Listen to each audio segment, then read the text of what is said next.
Beloved, welcome to this edition of On the Living Edge. Dr. Mark Sharona here. Thanks for stopping by. I'm always blessed that you do, deeply encouraged. I'm glad you keep coming back, and I trust you'll continue to be blessed as we share the word of the Lord with you. Edge partners, what can I say? I sound like a broken record, but I sincerely mean it. Thank you for your ongoing faithfulness and support. We're reaching people all over the world because of you. And I don't take that lightly. The team doesn't take that lightly. I pray God bless you richly and you continue to abide with us in this journey, because the testimony of Jesus needs to get out there in a day where so much darkness is trying to cloud out the reality of a living Jesus who loves, saves, and delivers. We're in this third installment now of Forming Seers. John the Revelator and the church that learns to see. We've looked at two of the passages on the testimony of Jesus. We're about to look at the third from Revelation 12, tied to the dragon making war against those who hold the testimony of Jesus. Open your heart, open your mind, open the sacred text to Revelation 12, and let's take a further journey into what it means for God to form us as seers. Beloved, we're now in Lesson 3, Segment 3 of this brand new prophetic series, Forming Seers. I know we say seers, but I emphasize seeing because to be a seer is to see. And John of Patmos, the Revelator, was a seer, a true seer in the tradition of the prophets of old, in his Jewish upbringing. So forming seers, John the Revelator, and the church that learns to see. And now we're to the third turn. There are 4 mentions of the testimony of Jesus in the book of Revelation. And at each point where that is mentioned, there's a theological turn that takes place. We're now going to go to the third turn in Revelation 12:17, because this is the testimony as a communal marker. This has something to do with what it means to be the community that holds the testimony of Jesus. It says this: "Then the dragon became furious with the woman and went off to make war with the rest of her offspring, of those who keep the commandments of God and who hold to the testimony of Jesus." In Lesson 1, we saw that the testimony of Jesus is what John received. It was a way of seeing that was given to him in that first lesson. It wasn't generated by him. In Lesson 2, we saw the testimony as what John would have to endure, that it would cost him for holding to the testimony. Reception became confession, and confession became quite costly. He was exiled. He stood on Patmos because of what he refused to release, the Word of God and the testimony of Jesus. Now, in this lesson, something new emerges. The testimony has created a community, and that community has drawn the attention of the dragon, this dragon from of old. And this dragon is furious. So in chapter 12, we are now in the cosmic center of the book of Revelation. A woman clothed with the sun gives birth to a male child. The dragon waits to devour the child, but the child is caught up to God and to his throne. The dragon fails. He cannot destroy the Christ. So he turns his fury elsewhere, and he goes off to make war with the rest of the woman's offspring. Who are these offspring? These are those, we're told, who keep the commandments of God and who hold to the testimony of Jesus. The testimony becomes the marker, and it identifies who these people are in relationship to Christ, and it distinguishes them from everyone else on the planet, and it makes them targets. Visibility, beloved, has consequences. In Lesson 1, the testimony was interior. John received it on the inside, a way of seeing that he received in the Spirit. In Lesson 2, the testimony became visible. So he was exiled, and that revealed what he carried. Now, the testimony has become collective. A whole community bears that mark, and visibility has consequences. When you see differently, you live differently. When you live differently, you become visible. And when you become visible, guess what? You draw fire. You draw fire. The dragon doesn't rage against people who blend in. He rages against those who can no longer be absorbed in the zeitgeist. They've seen something else that the dragon doesn't want them to see. They once were blind, but now they see. They hold a different testimony, and that makes them dangerous to the order he's trying to maintain. You don't have to pick up a sword to threaten the dragon. You only have to see through his lies. A community that sees clearly is more dangerous than an army. And the dragon, by the way, is personal. The dragon isn't a symbol for systemic evil, though we can talk about systemic evil, or a metaphor for bad institutions, though we can talk about bad institutions. The dragon is Satan himself, a personal agent of malevolence, a very powerful one at that. He's the deceiver. He's the accuser of the brethren. He goes about making war. He's the serpentine creature that was in the garden who spoke. He's the tempter in the wilderness who strategized against the people of God and attempted to strategize against Jesus in the wilderness. The accuser before the throne who brings charges against Job and others. These are actions of a very powerful entity, not properties of a system. Those who've engaged in genuine spiritual warfare and have prayed against resistance and encountered the enemy's opposition don't need anybody to tell them the devil is real. They have felt the fires of hell and the wrath of the devil's pushback. This is about a superior, supernatural intelligence with an intentionality that we have to learn how to face with a greater intentionality and result. Having done all, stand. The dragon is not an abstraction. The dragon is the adversary. But he works through structures. The dragon rarely shows his face directly. He works through the beast, which is the empire. He works through the false prophet, which is ideology. He works through Rome, but not only Rome. The beast is every system that demands ultimate allegiance against Christ. Every structure that says, bow to me and I will give you security. Every power that marks its followers and exclude those who refuse the mark. The false prophet is the voice that makes the beast seem reasonable. The ideology that says this is just how the world works. The narrative that says resistance is futile, compliance is wisdom. The dragon is personal. His strategy is structural. He embeds himself in the systems we inhabit. The economy, the politics, the culture, the assumptions we breathe. This is why the zeitgeist, the spirit of the age, is so dangerous, because it's not neutral. It's animated. There's a will behind it, working to assimilate everything into its vision. So this is a war of signs. What's happening in chapter 12 is a war, but not the kind of war we usually imagine. This is a war of signs, two competing testimonies about reality. The dragon bears witness to one vision. Power comes through domination. Security comes through violence. Meaning comes through empire. Bow down and I'll give you the world. The testimony of Jesus, however, bears witness to another. Power comes through love. Security comes through faithfulness. Meaning comes through self-sacrificial, self-emptying giving. The Lamb conquers by being slain.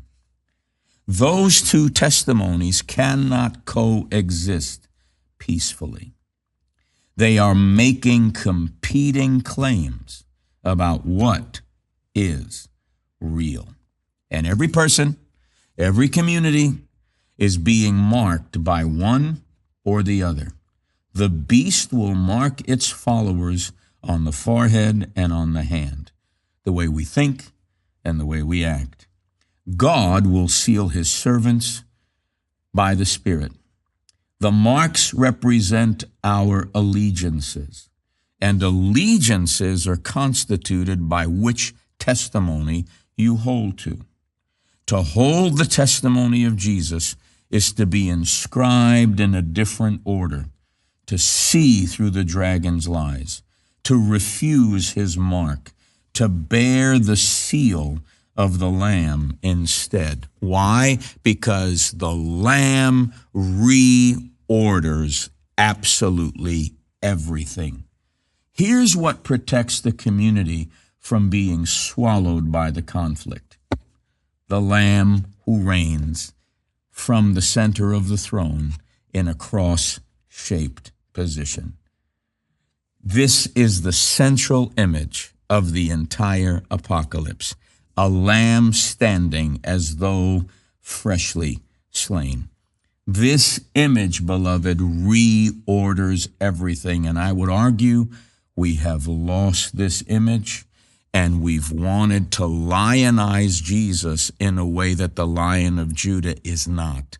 The Lion of Judah is the Lamb who was slain. We've wanted to divorce his lion-like nature from his lamb-like nature.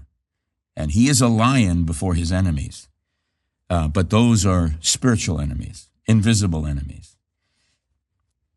To become what we're fighting against is to already have lost. To adopt the dragon's methods in order to defeat the dragon is folly. To dominate before we're dominated, to strike before we're struck, the Lamb prevents this. He shows another way to conquer, and it's not popular. It doesn't sell in the zeitgeist, and actually it's become less acceptable in the church these days because we want power. We've turned the power of the Spirit into the power to dominate. And we're going to answer to God for it. And we're already watching things crumble that we've been addicted to relative to power. It's not through overwhelming force that the kingdom comes. It's through faithful witness. It's not through violence. It's through self-giving love. The pattern of victory is set. It looks like a cross. Make no mistake. The pattern of victory looks like a cross. The community that holds the testimony of Jesus is not called to win the way the dragon wins. It's called to conquer the way the Lamb conquers. This is what keeps the community from becoming the very thing it opposes. And guess what? There's not just an enemy out there. There's an enemy within. And that's got to be said. The dragon isn't only out there. The letters to the 7 churches make this clear. Jezebel teaches compromise in Thyatira. The Nicolaitans corrupt Pergamum. Laodicea is lukewarm and doesn't even know it. Sardis looks alive, but they're dead as a doornail. The enemy works inside as well as outside. Assimilation isn't only pressure from the empire. It's the slow drift within the community itself. The accommodation that seems like wisdom and the compromise that seems like maturity. The cooling of first love that happens so gradually that no one notices anymore. The dragon makes war from without, but he also whispers from within. The community that holds the testimony of Jesus has to hold it against external assault as well as internal erosion. Both are real, and listen carefully, both are deadly. Make no mistake. What does that mean for you and for me? We are that community. If we hold the testimony of Jesus, we are the offspring that the dragon wars against. That's not paranoia, that's clarity. The zeitgeist of our age has its own demands, its own marks it wants to place on us, its own vision of reality it wants us to accept. And there's a will behind it, and it's strong. And when we refuse to be absorbed, we become visible.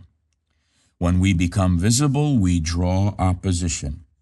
It may not look like persecution. It may look like marginalization, mockery, or exclusion. It may look like being considered irrelevant or strange. But make no mistake, it's war. It's all war. It's all warfare.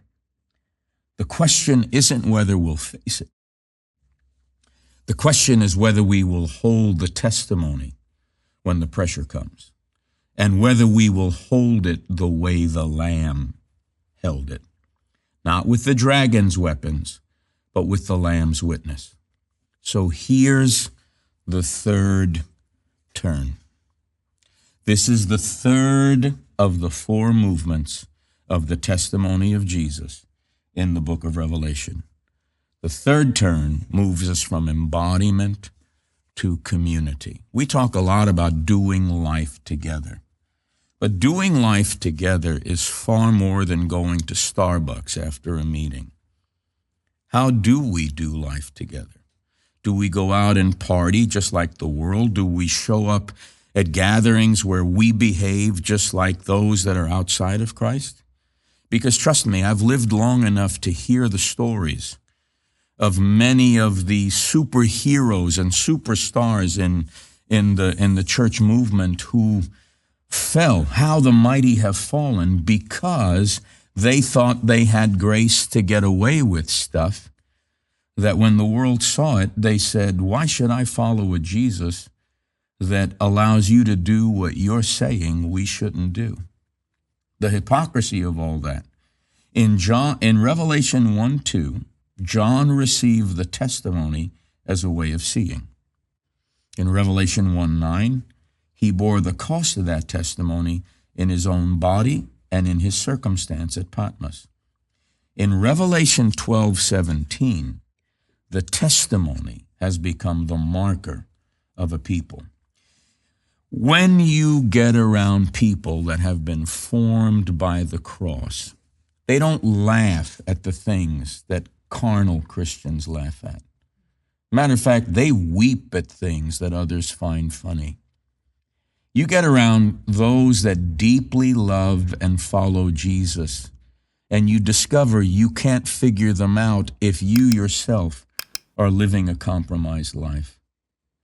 We've turned compromise into an opportunity to rebrand and tell our story about how badly we messed up and make more money on it after the fact. None of this has anything to do with the cross. It is utterly a contamination, and it is utterly a mar on the testimony of Jesus, which is the spirit of prophecy. And beloved, there does come a point where God says, I have held you in the balance and the scales, and I find you wanting. That's sobering. See, anytime we want our ears tickled, that's not prophecy. If it makes our ears tingle because it calls us to live in a way that is costly, self-sacrificial love, that'll make your ears tingle, because there's nothing comfortable about the cross. Years ago, Bob Mumford told my generation, if you get close enough to kiss the cross, you'll get a mouth full of splinters. I've never forgotten that. Beloved, that has been deeply embedded and engraved in my psyche. The cross, the testimony, the cross-shaped testimony creates a community of real power.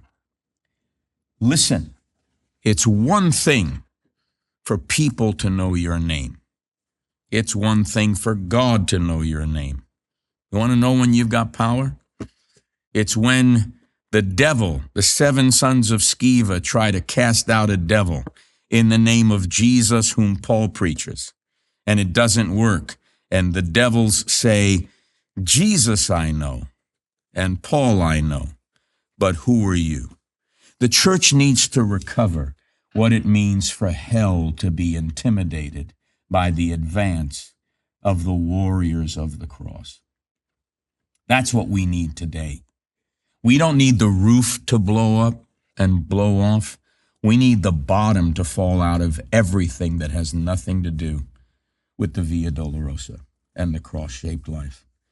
Listen, that community that truly is the cross-shaped community shares John's experience, even if they're not on an island called Patmos. They share that burden. They share that weight. They share that gravitas. And they too become visible. They too become targets. They too learn that they have to hold what's been given to them. And they don't hold it alone. They are offspring together. They rush along in unison. They do everything in one accord. Brothers and sisters marked by the same testimony. Partners in the same tribulation, the same kingdom, the same patience, endurance, all of which is in Jesus. The dragon not only may, the dragon will rage, but he rages against a people, not just against a person. And that people is held by something far stronger than the fury of the dragon and the hordes of hell. They are held by the testimony of Jesus. They are inscribed in the palm of his hands, and no one can take them. No devil, no demon can take them from his nail-scarred hand. Beloved, that is what it means to be held by the testimony of Jesus. He brought those open scars with him to glory. They're glorified now. Where blood once flowed, revelation, the light of his glory comes out of them. But he chose to keep the wounds. Why? Because our brokenness yet needs to be continually healed, renewed. We need to be restored, revived, refreshed. But those nail-pierced hands will hold us and never let us go.